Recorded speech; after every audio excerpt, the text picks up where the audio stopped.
Okay, folks, moving along here. Club Hi-Ho. My next guest, I'm a big fan of his also. He is starring in the new Neil Simon film, California Suite, and on the 9th of February, a motion picture called Richard Pryor Live in Concert is going to be opening in theaters all over the country, which ought to be crazy, because he is... Well, what are you looking so... I was going to say, you mean it's for the theater? Apparently, yeah. It's not a television show. Apparently, they must have filmed Richie when he was working in concert. Yeah. And he is a funny man. Would you welcome Richard Pryor?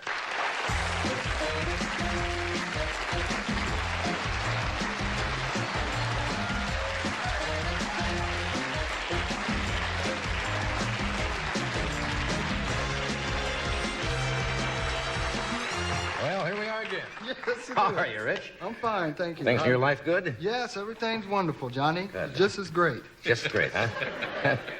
It's really... Haven't been doing any sniping for the new year or anything like that?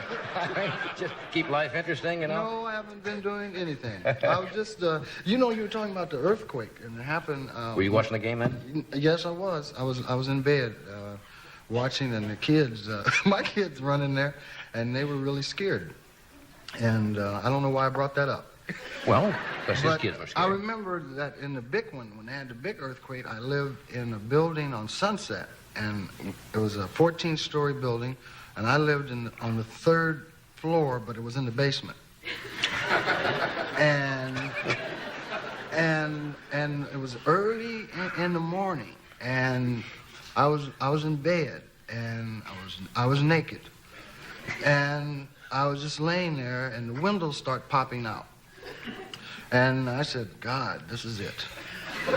And I grabbed a samurai sword and a fifth of whiskey and went out in the streets. And everybody, after that earthquake, everybody started getting very friendly with black people because they figured we knew God or something. You don't mess with a cat with a samurai sword and a bottle of whiskey. No, You just say, hi, neighbor. They were going, there was a lot of people going, hi, how are you?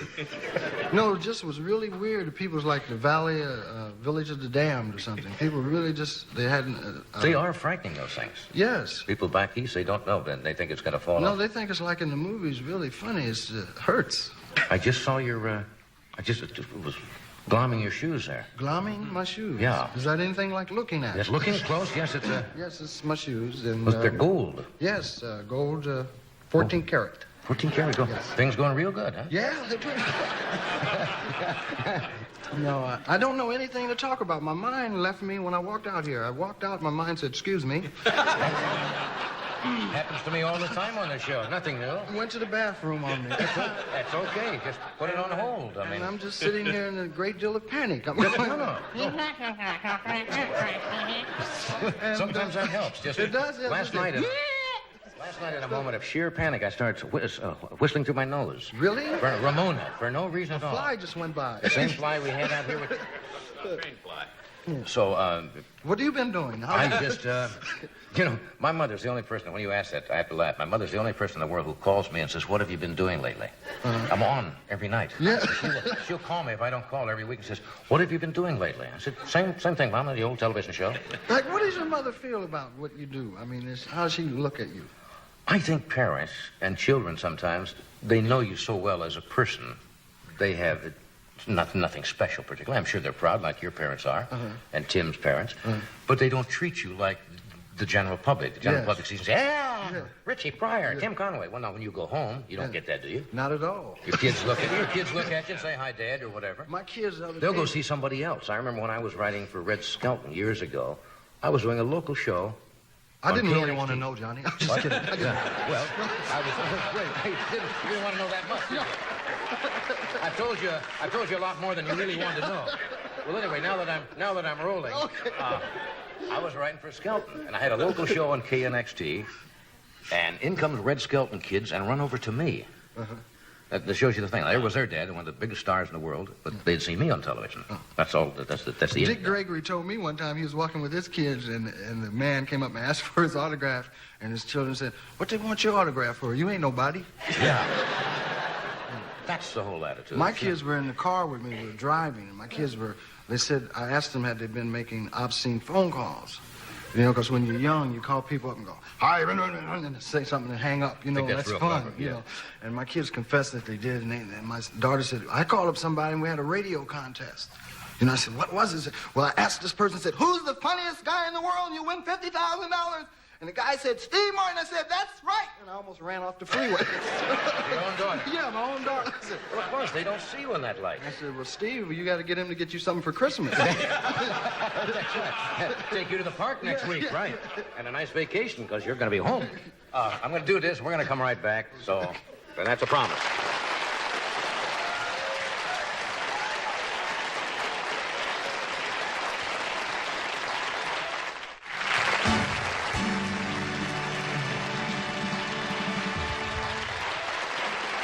Remember here last time, weren't you talking about your dad?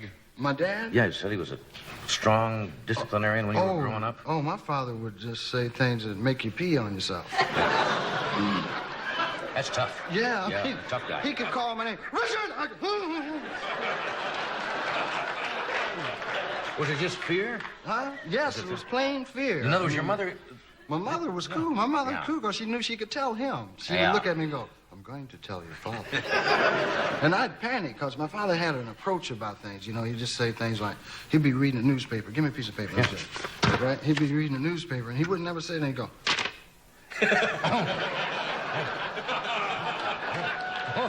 That was it. Trouble, huh? And the man next door, the kids next door, though, was really panicked. Their father was mean because the man would come out, and the kids, if they did not hear him, come out on the porch and go. If they didn't hear that and get home in 3 minutes, that was it. And that's all he would say. He'd go. And kids, we'd be playing basketball, cat be going, what? Yes. Yes, Lord. My grandmother used to give, you know them trees with them switches? You, know, Birch. you ever have to break them off yourself to get, my grandma used to make me go get them. You know, she'd say, boy, go get me something to beat you. And it would be, you know, it would be the longest walk in the world. Right? I mean, I would be hoping it would snow, and you get the switch, and you'd be coming home, and it'd be killing the wind, right? You'd be, you know, and it'd make you start crying before you get in the house. You'd be, Mama, Mama, please, Mama, Mama. And my grandmother, she would just get mad and just whip you with anything, like, you know, old douchebag cards, anything. Yeah. Just, And those hurt. oh, man, it's big old hot water bottles. That's what they call them, right? Hot water bottles. Just hold 8 gallons of water. It was embarrassing. And I'm telling the truth, man. People went, douchebag card? Yeah. Yeah, but maybe they did that out of love. Oh, sure, I know. It had to be love. Now, how are you with your kids? How old are your kids now? My kids... When you have to discipline, do you... I'm not very good. At first, Yeah. I started out spanking. I tried Then spanking. you realize that But you I should not looked in hit a their kid. face because they can look at you so like, you spanked me. And I would feel awful. So I tried talking to them, you know. And my kids are real life stuff, if you don't mind. I hope you can bleep it out, right? I mean, my kids, one day my daughter Rain just came into me and she was talking about my grandmother had been, took her for a ride and was talking to her. It was a lot of pressure for her. You know, she's 8 years old. Yeah. And she looked at me, she said, Daddy, I just wish they'd get off my back.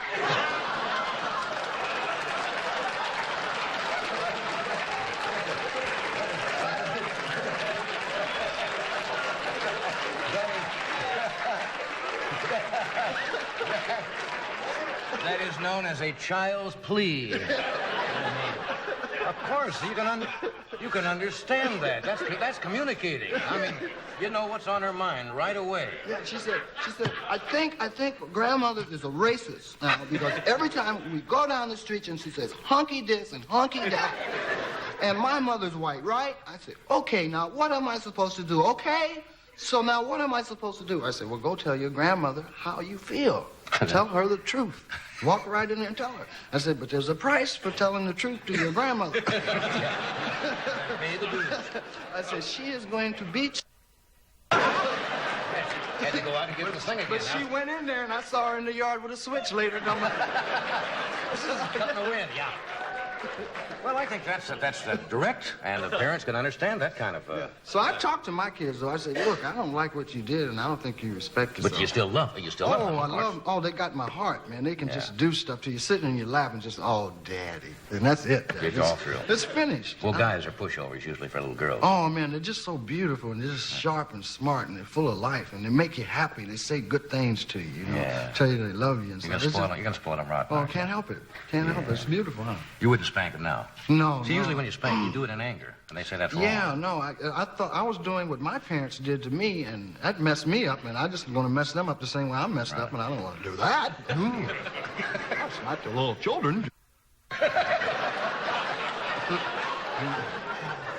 Okay, we'll take a break. We'll be right back with some more 8-year-old dialogue.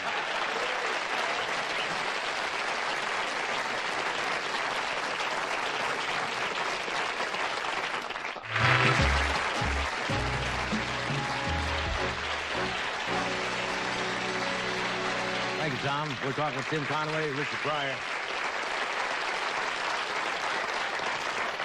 When I mentioned earlier about your concert being in film, Tim asked me, he wasn't sure whether it was a live performance or it was concert. In other words, they filmed your concerts you do. Yes, no, they filmed a couple of nights at Long Beach. Right. When I was doing my things for the court.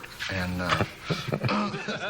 and By the way, how are things? And you're through the court thing now? just about. I have to do 400 more concerts, and the judge was very liberal. Very good. And no, that's all behind me now. It's all cool. Hopefully. Hopefully. And no, they filmed the concert. I wanted to, Bill Cosby and I were in California Suite together. Right. Right? And the movie, I think, is very funny, and they really got after Bill and I's performance, not for us, but for what they thought. They thought it was a racial slur against black people to have us in the film. And I heard that, and it's interesting to talk about it. And that we were in the film, and we're the only black people, and we're the only ones doing slapstick comedy. And the reviewers, these white men, found this offensive. For black people, they got a consciousness all of a sudden, and it's not fair to people like Neil Simon, Herb Ross, Ray Stark, Bill Cosby, or myself, or Gloria Gifford and Sheila Fraser. The people that were in the segment that we were in, because we loved it doing it. And it was burlesque, it was slapstick. And that's what it was supposed to be, and not that anybody cares, but I wanted to mention, in case you do care, and that I would love to. I would work with them people anytime, because I think they're men with a lot of principles, and we in no way meant to do nothing but be funny, and that's what I thought we were. Well, you see, if 4 white people would have done that same sketch, nobody would have said anything. But see, they saw black burlesque, people working, and they didn't like it, and we had a job.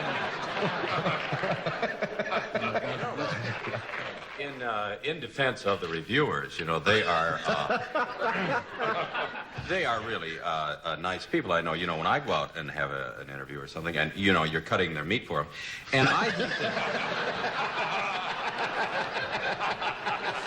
a person of that intelligence has a right to say what he feels and thinks, So you feed them a little bit, and then they write a review on it. I should have done that. I never thought of that. Whole life is a review. I think life is a gong show. That's right. You do? Whole life is a big, And one they big ring gong the big show. gong on you Up at in the the end. sky. God is going to say, this is a whole gong show. That's all it is. And they lead you off. Well, I don't believe that. I said. Well, you're entitled. Yes. I don't. Where were we? Here we are. We're here. Yes, my mind just came back. Hi, Rich. Hello. So anyway.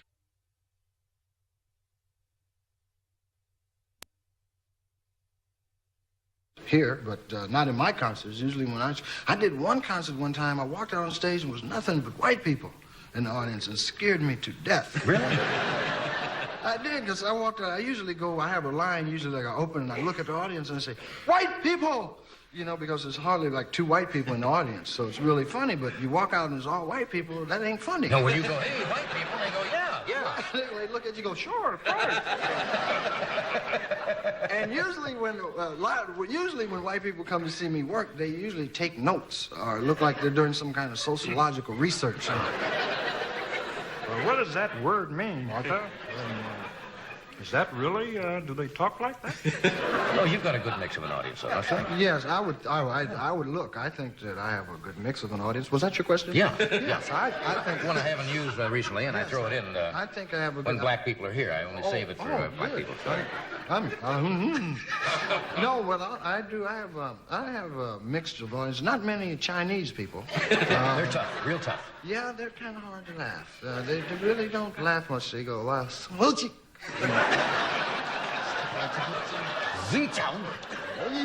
How would you like to go to China now? I would. You I would now go over love there, you to know. go to China. I would too. I would just love. I just think Chinese food is so great. And they go, no, I would love to go to China because Chinese people probably got some weird ideas about black people. You know, because any place usually where white Americans go, they always say black people have tails and, you know, and things like that. And Chinese people probably be looking at you talking about, you know, no, I just think China, I mean, there's 1 billion people. You should be friendly with 1 billion of anything.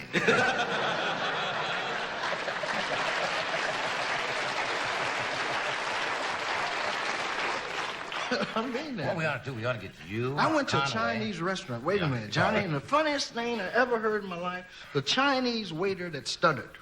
I mean, the man was stuttering in Chinese. He was like,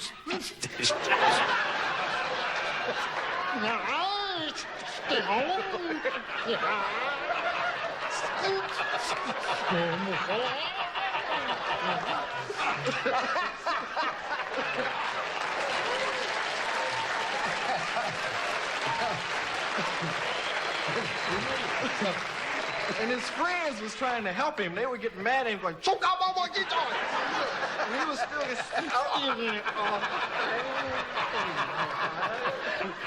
Well, if we go to China, I want to go with you, Conway, Pat McCormick, Oh, my God. and Harvey Korman. We all go together. Okay. And they will probably end their diplomatic relations with the United States the next week. But for a week, it would be Oh, it'd be fun. be an awful lot of fun. Yeah, because they could be fascinating people. As you say, you got 1 billion of everything. I hear the premier of China spits in a platoon, right? The guy has a spittoon, and they tried to ask the networks to edit out that part when they showed the film, because he's talking to the Americans, and he goes, "Monsieur."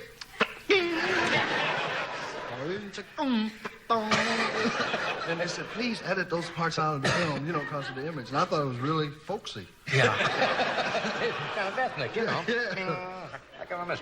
Well, take your break. We'll be right back.